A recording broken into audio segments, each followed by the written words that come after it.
Salam yoldaşlar, xoş gəlmisiniz. Deməli biz bugün bir film seçmişik. Həm izləmək üçün, həm də müzakirə eləmək üçün. Amma istəyirəm əvvəlcə sizə bir balaca məlumat verim ki, bu tədbir kimlərin təşəbbüsü ilə keçirilir. Biz Aristotel Fəlsəfə Klubu olaraq hər həftənin bazar günü bəzən ədəbiyyat haqqında, bəzən fəlsəfə haqqında, bəzən iqtisadiyyat haqqında və zərurət yarandıqda digər mövzular haqqında da ödənişsiz mühadirələr, seminarlar təşkil edirik. Bugün isə bu il ilk dəfə olaraq film müzakirəti təşkil eləmişik. Ümidvarıq ki, bu filmdən sonra Aristotelin digər mühazirələr də sizin diqqətinizi çəkər və gəlib mütəmadi iştirak eləyərsiniz. Bizim Facebook, Instagram və YouTube səhifələrimiz var. Onlara qoşula bilərsiniz. Onlar vasitəsilə bizim xəbərləri daimi olaraq izləyə bilərsiniz. Yekunda onu qeyd edim ki, biz filmdən sonra müzakirəni keçirəcəyik. Ümidvarıq ki, qalarsınız və müzakirədə iştirak eləyərsiniz. Bu qədər. Xoş seyirlər.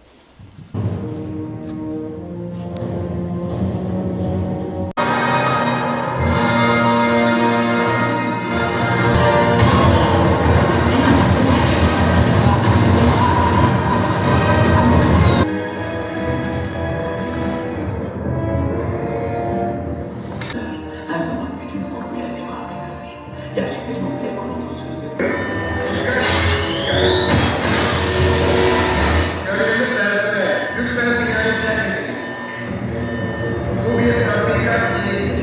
Tüm Londra'ya yayın yaptım. Zulüm ve adalet, hoşgörüsüz ve baskılar, özgürlüğünüz kısıtlı.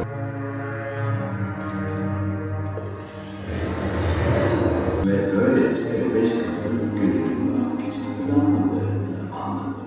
Bu yüzden gönlünüzden bu gece işte sıcağı saplı başladı. Ve o insanları başka bir yere öldürürse kim olduğunu bilmek istemez miydi? Bence insanın ölümünden gerçek.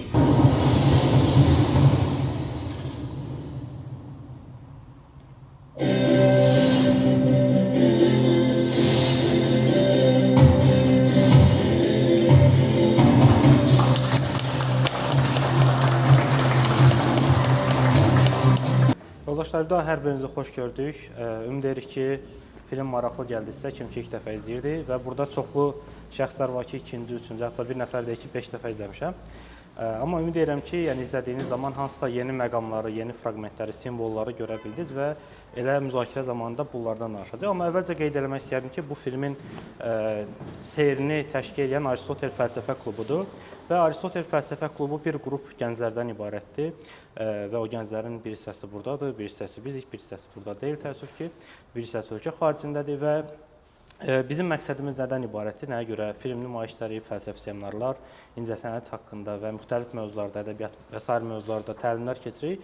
Çünki bizim düşüncəmizə görə, yəni bizim klubumuzun adında fəlsəfə sözü var və fəlsəfə nə deməkdir? Bundan başlamaq lazımdır. Qısa şəkildə deyək ki, biz istəyirik ki, yaşadığımız və bizə əhatə edən dünyada, cəmiyyətdə, ölkədə əvvəlcə nəyin nə olduğu sualına cavab verə bilək. Yəni, bilək ki, bizi nələr əhatə edir, niyə əhatə edir və bizim fərd olaraq və şəxsiyyət olaraq həm birlikdə, həm ayrı-ayrılıqda bu toplumun içindəki rollarımız nədən ibarətdir və biz bütün bu konstruksiyaların, sosial institutların içində hansı rollar oynayırıq.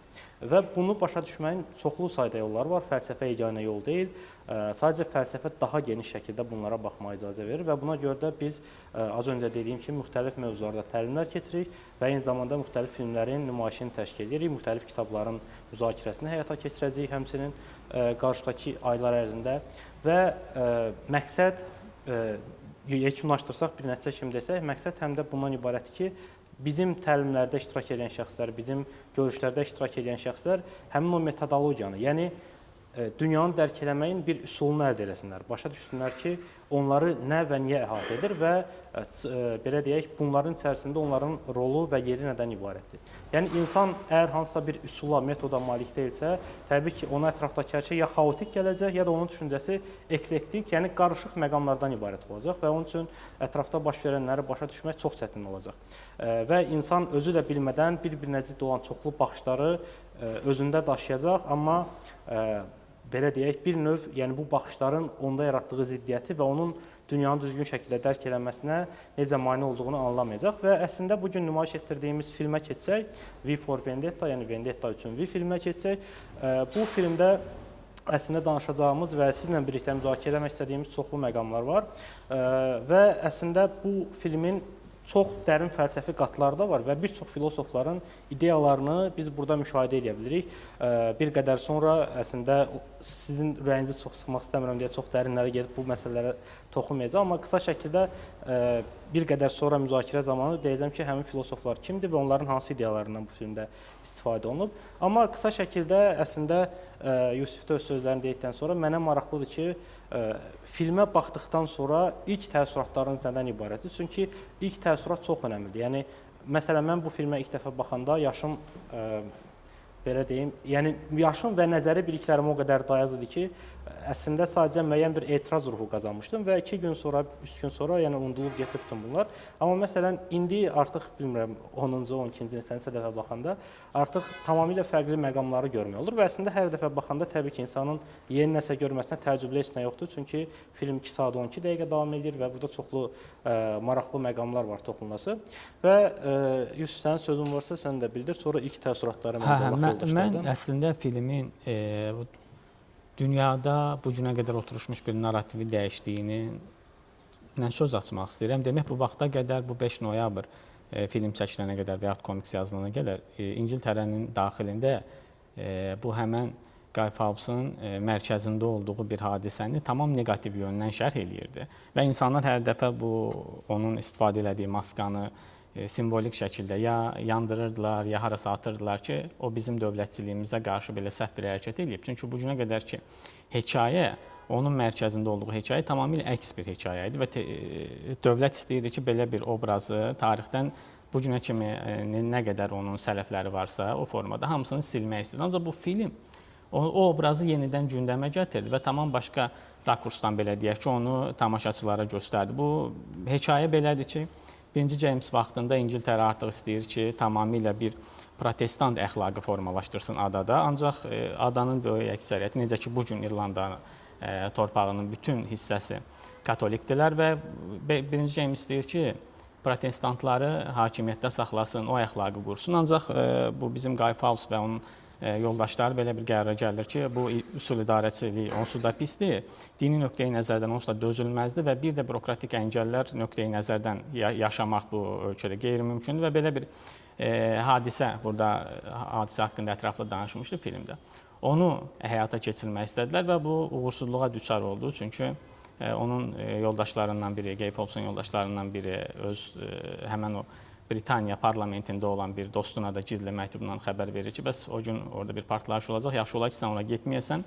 Ancaq artıq sir bölüşüldüyünə görə hamı bundan duyuq düşür və bizim protagonistimiz, əsas obrazımız çox keçmədən edam olunur və artıq onun mərkəzində olduğu hekayə bir növ dövlət nöqteyi nəzərdən qələbə balladasına çevrilir və bu vaxta qədər, bu film çəkilənə qədər, komiks yazılana qədər bax, bu dövlət nöqteyi nəzərdən, dövlətin maraqları nöqteyi nəzərdən şərh olunurdu. Ancaq film onu tamamilə dəyişdi. Başqa, mən də daha çox təəssüratlarınızı öyrənəndən sonra öz fikirlərimi deyəcəm. Sonra film haqqında maraqlı, sırf filmin özü haqqında maraqlı məqamlar var. Onlar da əgər həvəsiniz olsa, onların müzakirəsini edin deyə, amma suala cavab versələ mən də... Buyurun, kimin izləyəndən sonra ilk təəssüratları nədən ibarət oldu? Əslində bizə də maraqlıdır, nəyə görə? Çünki belə deyək də, hər kəsin çox fərqli bir baxış bucağı var və insanın baxış bucağı nə müəyyənləşdirir, onun indiyə qədər keçdiyi həyat yolu. Yəni siz avtobusda, universitetdə, məktəbdə, ailədə müxtəlif belə deyək, hakimiyyət mexanizmləri var. Atanın, müəllimin, avtobus sürücüsünün və s. Yəni hər yerdə əslində müəyyən bir hakimiyyət var. Və yəni insanlar müəyyən təcrübə ilə gəlib nələrəsə baxırlar, nələrəsə oxuyurlar. Ona görə maraqlıdır ki, bu filmə baxanda ilk təəssüratlarınız nədən ibarət oldu, hansı düşüncələr formalaşdırdı? Bunu bilmək bizə maraqlı olardı. İlk dəfə izləyənlər var, bax onların fikri çox maraqlı olardı bizə.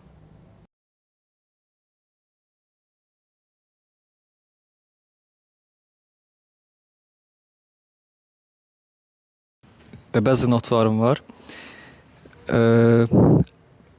V for Vendetta fəlsəfəsi azadlıq, fərdi iradə və zülmə qarşı üsyan ideyaları üzərində qurulub. Qısaca desək, insan qorxu ilə idarə oluna bilməz idarə olunduğu zaman öz azadlığını itirir. Necə ki filmdə deyildiyi kimi hökumətlər xalqdan deyil, xalq hökumətdən qorxmalıdır. V təkcə bir insan deyil, ideyadır. Onun dediyi kimi ideyalar güdələnə bilməz. Yəni əsərin fəlsəfəsi budur ki, azadlıq insanlardan üstün və ölümsüzdür. Necə ki V ölsə belə onun ideyası yaşamağa davam eləmişdi. Bu qədər. Elə ilk başlarda kör gözə barmaq kimi olub. Yəni film nəsə göstərməyə çalışmır, nəsə deyir.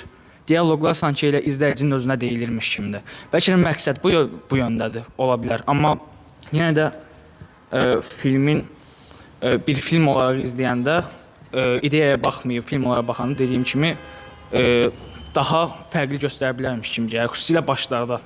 Deyə bilərəm ki, ilk məsələn yarım saatda. Sonra amma film daha belə deyək, göstərməyə başlayır bəzi şeyləri, amma yenə də həmişə məsələn çox spesifik ola bilər, amma yenə də deyim, qadının çıxıb yağışın altında məsələn durma səhnəsində şeyi göstərməyə bilərdi. Yenə V-nin yandığı səhnəni göstərməyə bilərdi. Amma göstərməyi seçir. Yəni bu rejissorun bir seçimi də ola bilər ki, hər şeyi necəsə göstərim və izləyiciyə birbaşa çatdırım. Ya da ki, yəni yenə də bu seçimdir. Birincisi filmin fəlsəfəsini əlbəttə keçəcəyəm, amma nəyə görə sevirəm? Simvolizminə görə. Yəni film idealdır. Əlbəttə filmdə realizm də olmalıdır ya da pafos da olmalıdır, amma V for Vendetta tam ortasındadır. Məsələn, bəzi filmlərdə pafos çoxdur. Həddindən artıq pafos bir yerdə sıxır. Çünki bu teatr deyil. Burada kameralarla işlənir və ən kiçik bir mimika belə çox böyük bir əhəmiyyət daşıyır. Ona görə həddindən artıq bəlirgin reaksiyalar filmin daha maraqsız olmağına ya da bəzi yerlərdə gülünc olmağına səbəb ola bilər.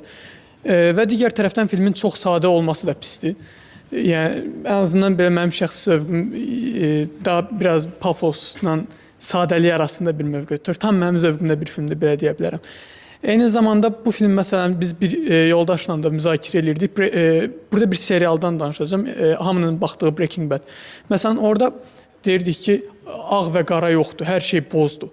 Yəni həqiqətən kim haqlıdır, kim haqsızdır deyə bilmərik. Çünki bəzən Hank insan başa düşməyə çalışırdı, bəzən Walter White, bəzən də Skyler'ı və s. Amma burada həqiqətən, yəni burada səhv bir mövqe var, məsələn Breaking Bad'də ki, boz deyə də var, amma əslində ağ və qara da var, haqlı və haqsız da var. Hər bir şeyin qızıl ortası yoxdur, nə də hər bir şey bulanıq deyil.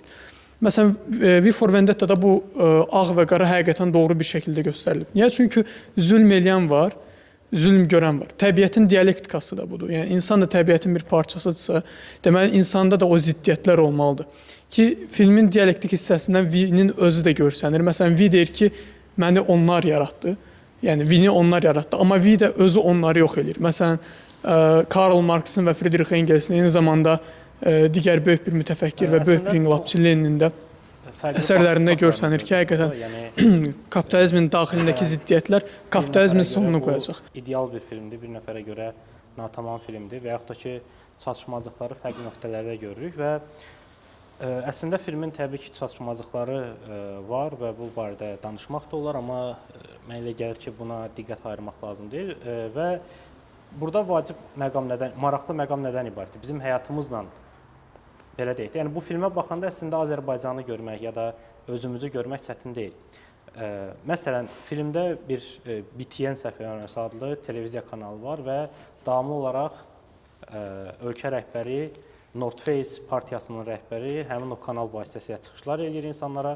İnsanlar onunla şəxsi kimi kontaktda olmur. O yalnız televiziya ekranında görünür və əslində bunun çox böyük psixoloji təsiri var. Yəni insanlar bunu özlərindən uzaq, həmin şəxsi prezident deyək və yaxud da rəhbər deyək, həmin o rəhbəri özlərindən uzaq bir şəxs kimi görürlər və özlərini ondan belə deyək, eyniləşdirə bilmirlər və bilirlər ki, o şəxs onları idarə edir və o həm də onları izləyir, yəni ölkənin mühafizə sistemi bütün insanları izləyir, bütün insanlar nəzarət altındadır və əslində bu Michel Foucault adlı fransız filosof var, bəlkə tanıyanlar var aranızda, onun panoptikum ideyası var, yəni əslində bir yerdən sonra insanlar elə bir hala çatırlar ki, elə bir həddə çatırlar ki, düşünürlər ki, heç bir azadlığımız yoxdur, yəni nə mənada azadlığımız yoxdur, biz ciddi fikirlər irəli sürmədiksə heç kimə lazım deyil. Ona görə öz həyatımızı necə gəldi yaşasaq, bu heç kimi narahat eləməyəcək.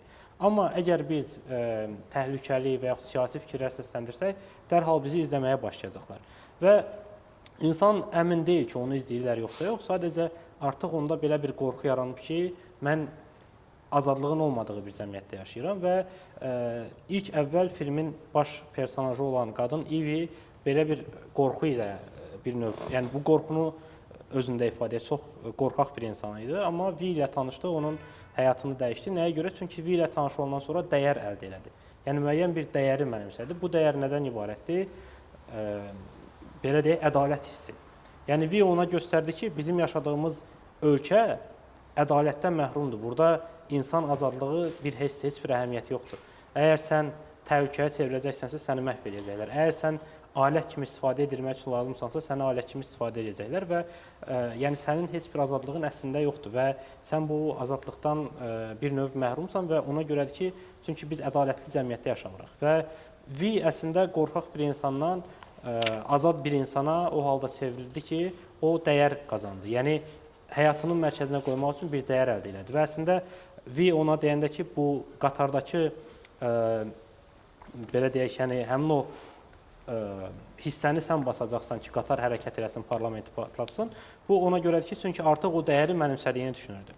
Və yəni buradan belə bir sitat çıxara bilərik ki, əslində azadlıq qorxunun olmaması deyil. İnsanın belə deyək, bir növ dəyərləri olduğu üçün nələrdən qorxduğunu bilməsidir. Yəni əslində biz hamımız nələrdənsə qorxuruq. Çünki hər birimizin itirəcək nələrsə var.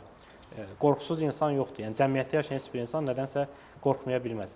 Amma insan dəyərlər mənimsəyəndə artıq onun qorxduğu şeylərin dərəcəsi genişlənir. Daha doğrusu onun qorxmadığı şeylərin dərəcəsi genişlənir və bilir ki, o nəyə görə yaşayır və nəyə görə mübarizə aparır. Yəni əslində burada çox açıq şəkildə bizim ölkə ilə paralellər apara bilərik bir çox məqamlarda.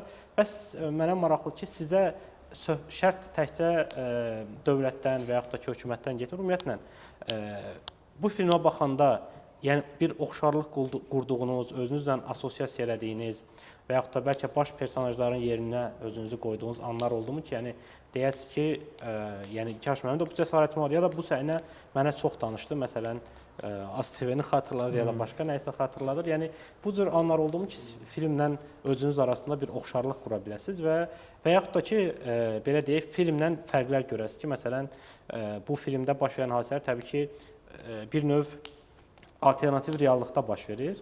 Yəni Böyük Britaniyanı faşist partiya idarə edir. North Wales partiyası tamamilə faşist partiyadır bu arada. Dəfələrlə orada birinci səhnədə aparıcı danışanda Ağ Britaniyalıların üstünlüyü haqqında danışır ki, bu gün də Britaniya faşist partiyası eyni şüarları səsləndir. Yəni əslində günümüzlə aktual ortaq xüsusiyyətləri çoxdur. Çünki bildiyiniz kimi Britaniya hazırda miqrantların ən çox üst tutduğu ölkələrdən biridir və Hindistanlılar, Pakistanlılar, Azərbaycanlılar da az deyil Böyük Britaniyada, yəni müxtəlif ölkələrdə insanlar orada yaşayırlar və Ağ Britaniyalılar isə yəni dırnaq arasında əzilir və Böyük Britaniyadakı faşist partiyaların, təşkilatların hamısının şüarı budur. Yəni film günümüzlə səsləşir. Bəs sizin fikrinizcə bu filmdə günümüzlə səsləşən, sizin həyatınızla səsləşən, sizə tanış olan və yaxud da ki, sizə yad olan hansı məqamlar var? Yəni bu film hansı, belə deyək, özünüzlə bağlı təəssüratları sizdə oyatdı? Bu əslində mənə gəlir ki, yəni istənilən filmə baxanda insan bir assosiasiya qurur ya da istənilən kitabı oxuyanda. Elə bir kitab yoxdur ki, elə bir film yoxdur ki, ona baxanda hansısa personajdan özünə iyiləşdirməyəsən. Burada sizə tanış və ya yad bu barədə danışmaq istəyən var mı? Var.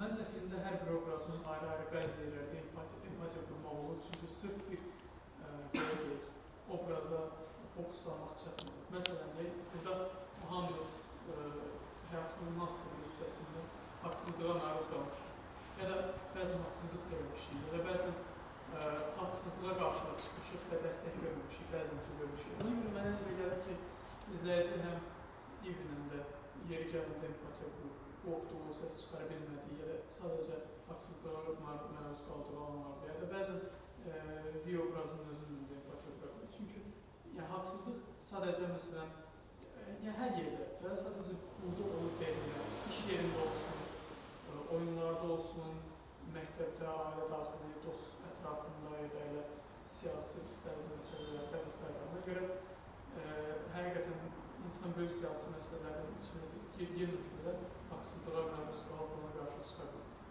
Yəni, yenə də ona görə hamımız nə vaxtsa haqsızlığa məruz qalmışıq deyə İvnə belə empatiya qura bilərik ya da Vinə də empatiya qurma olur. Çünki bəlli bir şey ki, insan zəif bir insan görəndə ya da əzilmiş bir insan görəndə bəzən müdafiəsinə gedir.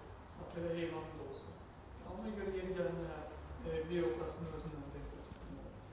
Ona görə məncə sırf bir obrazına empatiya qurmaq demək doğru olur.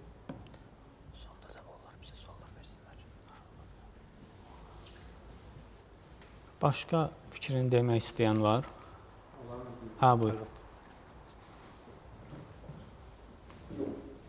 İkinci mənzilini falan sonra ayaq üstü danışmağa xüsusən burada bütün təşkilatçılara, başqa müsib filmlərin olmaqla və sizin adınız nə olduğunu bilmiyorum. Ağalar.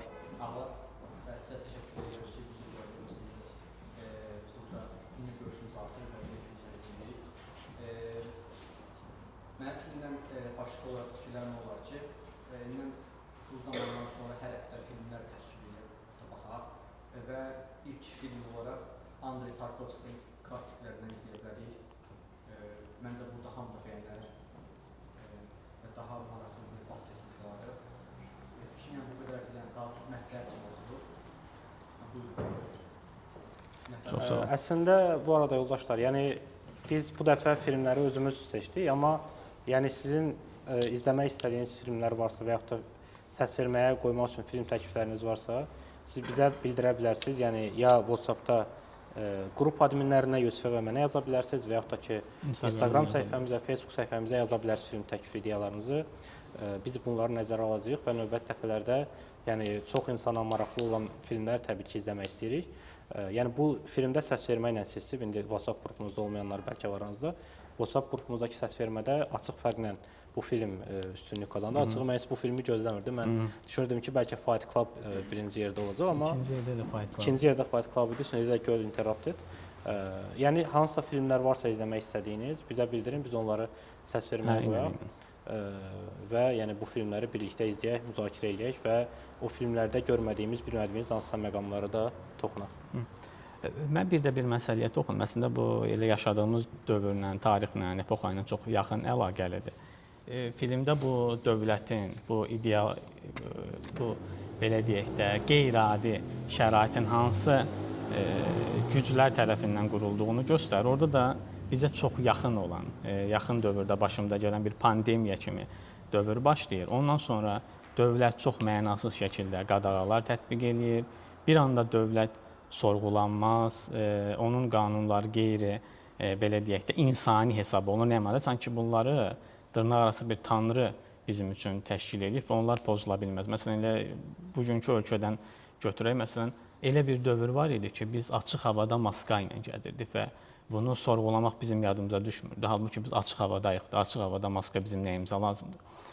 Bax, burada son anda əsas obrazlardan biri bu prezidentin dostu başa düşür, nəyi söylediyi üçün bir nəticəyə gəlmək istəyir. Bax, elə insanlar bəlkə də o vəzifədə olmasa da qara cəmaatın içindən, həqiqi insanların içindən çıxa bilər. Ona görə məncə bizə yaxşı bir nümunədir ki, baxmaq lazımdır ki, qanun var, qayda var, bunların tətbiqi var. Bəs yaxşı, bunlar nə qədər mənalıdır, bunları nə qədər yerinə yetirmək bizim üçün yaxşı, yoxsa çevrilib o dövlətin vətəndaşının halına düşə bilərik və yaxud bəlkə heç xəbərimiz yoxdur elə o dövlətin vətəndaşıyıq. Bunlar da sual altındadır. Sadəcə bu filmlər, bu sənət nümunələri bizim üçün ona görə mayaqdır ki, biz baxırıq, burjua film estetikası nöqteyi nəzərdən o eyniləşməni yaşayırıq. Hətta bu eyniləşmə çox da yaxşı bir şey deyil. Amma bu filmdə istisna bir haldır. Eyniləşdiririk özümüzü və nəhayət ki, özümüzü kənardan görürük və o vəziyyətin necə gülünc və qeyri-insani olduğunu başa düşürük. Brextin teatrla, kino ilə bağlı yaxşı bir nəzəriyyəsi var, dialektik teatr, dialektik kino məsələsi. Bax, orada bu eyniləşmə və katarsisi bir növ pisləyir. O deyir ki, biz zalda olanda, kino teatrda olanda, filmə baxanda o eyniləşməni yaşayırıq, bir katarsis keçiririk və içimizdəki bütün enerjini, nə varsa hamısını atırıq və təmizlənmiş formada yenidən o Debor demişdən o tamaşa cəmiyyətinin içinə qayıdırıq və orada öz həyatımızı davam etdiririk. Amma film əslində bizə üstənilən bir sənət əsəri. Biz onu başa salmalı ki, biz nəyisə gördük kənardan. Burada filmin çox maraqlı bir məqamı var. İlk səhnədə maskanı üzünə taxanda kameraya taxır maskanı. Yəni bizə görə biz maskanı taxırıq əslində. Biz o maskanı taxırıq, biz o nöqteyi nəzərdən həmən o obrazın yerinə düşürük. Və bu eyniləşmənin bir növ başqa bir kontekstidir. Ona görə mən bu videonu izləyəcək adamlara da bugün tam bizi yerində izləyən yoldaşlara da tövsiyəm odur ki, hər dəfə istənilən bir sənət əsərinə bax bu nöqteyi nəzərdən yanaşmaq lazımdır. O eyniləşdirir, bizi katarsisə də salır. Amma yekunda bizə nə verir? Bizi cəmiyyətdə nələrdən təmizləyir? O antik Yunan fəlsəfəsindəki o mimesisi bizə nə göstərir? Aristoteles ayağı nəyi göstərir? Bizdə o pis duyğuları oyadırmı? Bizi ondan təmizləyirmi? Bax, mən filmdə, sənətdə istənilən bir incəsənət nümunəsində bunu axtarıram və istəyərəm ki, bizi izləyən yoldaşlar da, buradakı yoldaşlar da bax, buna diqqət eləsinlər. Çünki qalan hər şey bizim üçün səhnədir də, ona baxırıq və o bizim üçün zövqdür və bitir. Mən istəyirəm ki, sənət bizim üçün bitməsin, o daim ilə bizlə davam eləsin.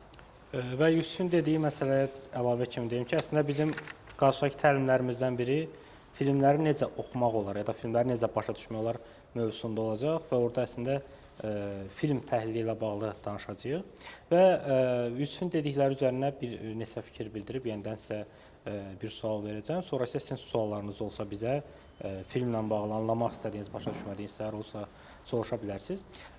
Deməli, filmdə göstərilən məsələ bundan ibarətdir ki, əslində Yusuf çox doğru qeyd elədi.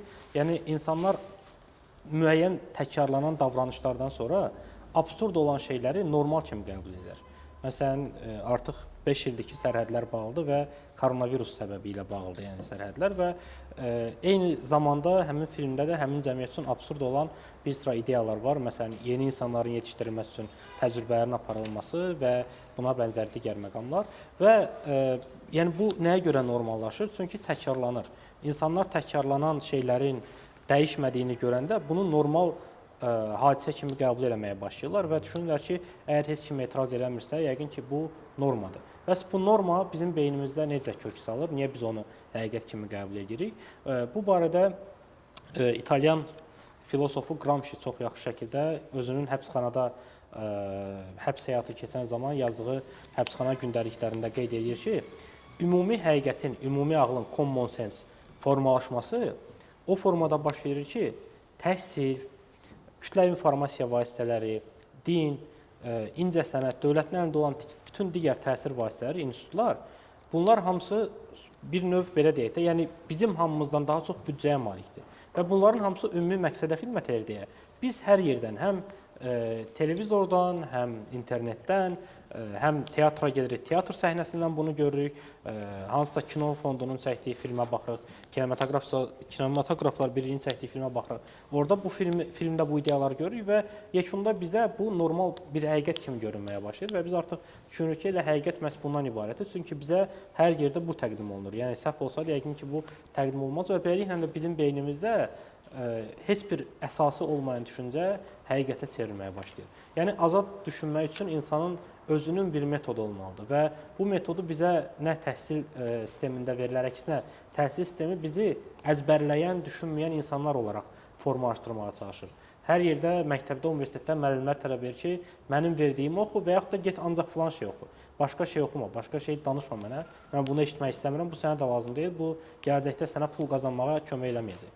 Və beləliklə də biz yəni bir növ həmin o həqiqətin çəkisi altında əzilirik və ona tabe oluruq və bu səbəbdən də onunla razılaşırıq. Mənə maraqlı olan ideyalardan biri nədən ibarətdir? Siz bu filmə baxanda Vini terrorçu hesab elədiniz, yoxsa sizin fikrinizcə Vi terrorçudur, yoxsa ədalət axtaran bir insandır?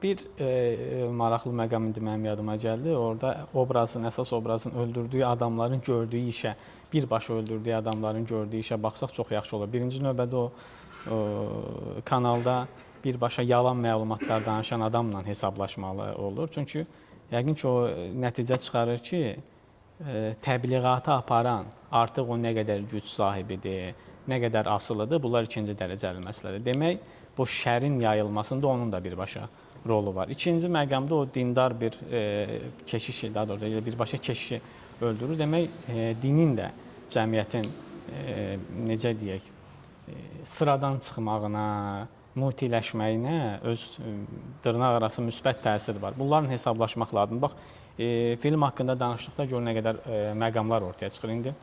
Ağlar yoldaşın dediyi sual ətrafında, yəni bizə ünvanlamaq istədiyiniz sual ümumiyyətlə Aristotel fəlsəfə klubu ilə bağlı sual. Birincisi əslində terrorçudurmu? Bəlkə də terrorçu deyə bilərik, çünki istifadə etdiyi metod belə deyək terrorizmə bənzəyir, amma məsələ nədən ibarətdir? Güc dövlətində ki, filmin əvvəlində çox yaxşı bir şüar var. Filmin gedişatında da deyəsən bir neçə dəfə səslənir bu şüar. Nə deyilir? Deyilir ki, güc birlikdədir, birlik isə inamdadır. İnam kim olmalıdır? İnam hökmdara, rəhbəri olmalıdır. Yəni o nə deyirsə, biz güclü olmaq istəyirsə, gərək onun ətrafında birləşək. Yəni birlik hansı birlikdir? İnama əsaslanan birlik. Yəni biz onun ətrafında birləşməliyik və bu ideologiya ilə idarə olunan dövlətdə təbii ki, hər şey nəzarət altındadır. Və insanların narazı olduqları halda ki, belə dövlətlərdə insanların narazı olmamaq ehtimalı yoxdur, reallığı nəzərə alsaq, narazılıqlarını ifadə etməkləri üçün vasitələr, institutlar yoxdur. Yəni qanun üzərində var, tətillər, etirazlar, piketlər və s. Amma reallıqda bunların heç bir işə yaramır. Yəni ya koronavirus bəhanəsi ilə, ya filmdəki kimi başqa bəhanələrlə insanların bu narazılığını ifadə etməsindən qarşısını alınır. Və bu bir yerə qədər, yəni insanlar itirəcək şeylər olur, amma artıq insanın itirəcək şey olmayanda ki, filmdəki personajın itirəcək nəyisə yoxdur, o qisas alır. Artıq insan həmin o həddə çatanda, qisas həddinə çatanda onun itirəcək heç nəyi olmur və onda onun üçün terrorizm və yaxud da ki, özünü öldürmək, özünü öldürən zaman başqasına zərər vurmaq, bunlar artıq ağlabatan variantlar kimi görünməyə başlayır. Yəni, əslində, bugün dünyada böyük terror təşkilatları hansı ölkələrdə yaranır? Ən yoxsul, səfalət içərisində yaşayan, heç bir hüququ olmayan o ölkənin vətəndaşlarının belə dövlətlərdə yaranır. Böyük dövlətlərdə, iqtisadi cəhətdən, güclü dövlətlərdə terror təşkilatları yoxdur. Yarana bilmir. Çünki bunun sosial bazası yoxdur. Yəni, orada o ideyaları dəstəkləyən insanlar yoxdur. Amma Əfqanistanda və yaxud da ki, Afrikada bu ideyaları dəstəkləyən insanlar çoxdur. Çünki o insanların başa düşdüyü budur ki, bizim bu cür yaşamamızın səhvkarları var. Bunlar Avropada, Amerikada və digər yerlərdədir və biz də onlardan qisas almalıyıq ki, həyatımızı yaxşılaşdıra bilək. Və Vinin də motivasiyası budur. Yəni, onun başqa yolu yoxdur. O, insanları ətrafına yığıb təşkilat yarada bilməz, partiya yarada bilməz və bununla da nəyəsə nail ola bilməz. Amma sonda o parlamenti partladır, yəni ölkənin qanunları qəbul edən orqanını məhv edir. Sual yaranır. Həqiqətən də bundan sonra artıq dövlət aradan qalxacaq və insanların əleyhinə qanunlar qəbul olunmayacaqmı? O maska ilə çölə çıxan insanlar nəyisə dəyişəcəklərmi? Yox, çünki o insanların küçəyə çıxmasının hamısının səbəbi bir də ədalətsizliyə qarşı onlar belə deyək, etiraz etmək istəyirlər. Amma onlar təşkilatlı deyirlər. Yəni o insanları birləşdirən ümumi məqsəd yoxdur. Ədalətsizliyə qarşı olmaq məqsəd deyil.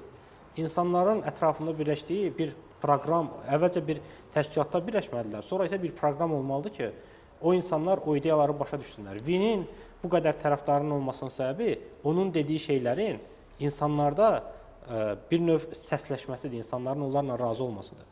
Və reallıqda da bu cür olur. Yəni hamının bir növ ciddi qəbul edilmədiyi, hətta ələ saldığı hansısa personajlar bir müddətdən sonra böyük siyasi fiqurlara çevrilir. Əslində məsələnin tarixdə belə nümunələri çoxdur və bunlardan ən yaxşısı bizə yaxşı tanış olan Lenindir ki, 1917-ci ilin iyuluna qədər heç kim onu ciddiyə almırdı. Xaricdə yaşayan balacaboy keçəl bir kişi kimi lağ edirdilər ona mediada. Kitab yazan bir kişi. Hə, yəni amma 1917-ci ilin iyulunda ondan başqa heç kim xalqın tələblərinə uyğun cavab vermədi deyə birdən o böyük bir fiqura çevirdi. Filmin də əvvəlində heç kim Vini ciddiyə qəbul edəmir, ondan qorxmağa və yaxud onu ələ salmağa başlayırlar, amma sonda o insanları birləşdirən fiqura çevrilir. Amma bu heç nəyə gətirib çıxarmır. Çünki bu ideyadır və həqiqətən də ideyaları güllə ilə, silahla öldürmək olmaz. Bəlkə də olar bir yerdən sonra o ideyanın daşıyıcılarını öldürsən olar, amma güclü ideyalar, həqiqətə gətirən ideyalarla mübarizə aparmaq çox çətindir. Necəsə peyda olacaq. Yəni bax o yaxşı bir simvolizm var orada. O tualetdən səhv eləmirəmsə o vərəqi tapır, o hekayəni oxuyur. Mətnlər də, kitablar da buna görə qiymətlidir ki, bax sənət əsərləri də buna görə qiymətlidir ki, bu adamlar nə vaxtsa yox ola bilər, amma onların ideyalarını əks elətdirən sənət nümunələri bizə yenidən həqiqət axtarışına çıxmağa stimul verəcək. Bir də bu terror məsələsinə gələndə elə Gramsci'nin mədəni hegemoniyasından danışmaq yerinə düşür. Yəni biz niyə terror deyirik, nəyə terror deyirik? Bizə çünki belə öyrədiblər ki, filan işləri görən adamlar terrorlardır, amma nə uğrunda terrordur? Yəni bu azadlıq məsələsindəki azadlıq, demokratiya kim üçün?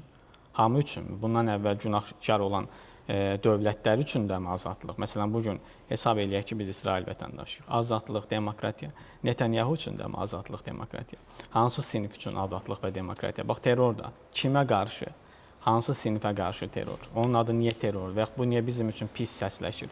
Niyə görə pis səsləşir? Çünki bizə diktə olunan mədəni meyarlar, qaydalar bunu bizdən tələb edir ki, filan quruluşa qarşı hərəkət bir mənalı şəkildə terrordur. Bax, buradadır.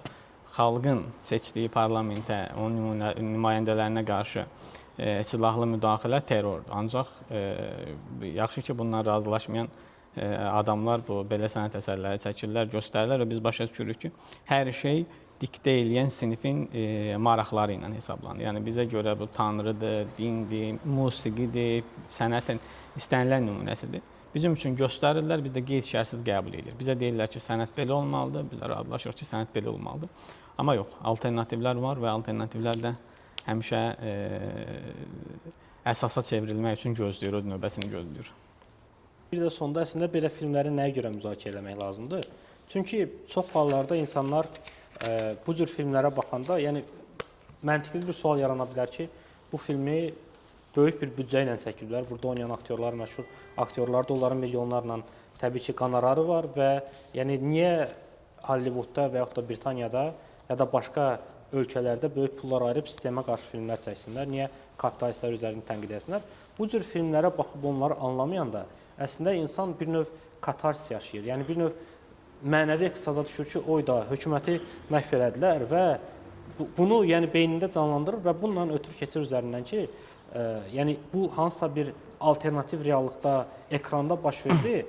Bunu artıq insan bir növ, necə deyək, heyif çıxarmaq kimi, yəni sanki tikan çıxardırmış kimi bir rahatlıq tapır ki, belə bir şey heç olmasa ekranda oldu. Mən nəhayət ədaləti bu filmin səhnəsində tapdım.